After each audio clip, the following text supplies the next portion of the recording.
Rồi hát bài khác đây con. Bài này em chưa nín. Đi học Về là đi học về. Em vào nhà, em chào ba mẹ. Cha em khen là con rất ngoan. Mẹ. anh phi công tiếp luôn. Giờ em nghe hát cái bài em nín hết chưa? Anh nhìn đôi cánh bóng những hương sôi. Ăn vòng ăn ngưỡng giữ im bầu trời.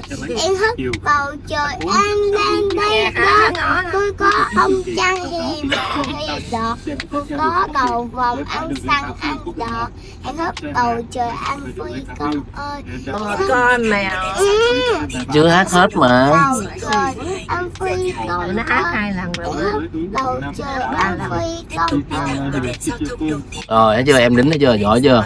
Con mèo đi Một con mèo ra bờ sông meo meo đi đây sông sông cũng không dài gần sông em cũng không dài vậy đó gì mà. Mở con hát bài cái gì cái mèo lười gì đó. Thằng nào mà bơi hôm nay có muốn đi học cái đó. Mèo con ra ngoài nước. Thấy đây con. Em đi có hát rồi. Hát cho em nó cười. Hát bài con mèo lười học đi.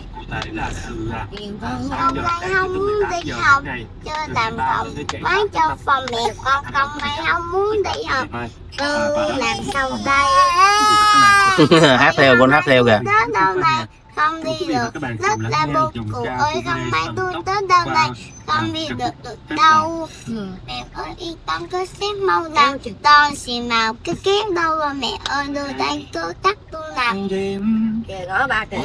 rồi bỏ ngay Thôi lênh đênh trên biển vắng hoang hôn chờ Bạn bị búp bê Mẹ không ngồi sát vô. Bạn bị nó đi xa nhé Bạn bị hỏi nhắc tin Mẹ vừa tựa đầu vô.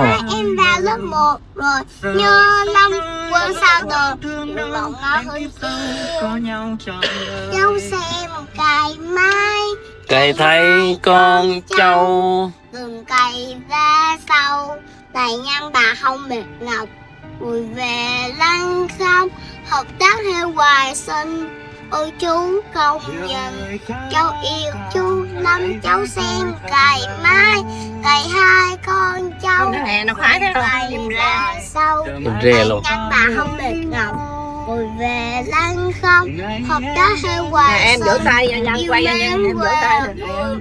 Lần lượt trong lấy mây cả Yeah, hay quá. Nói chị mở hát hay quá em. Vỗ tay. Gọi.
Bye.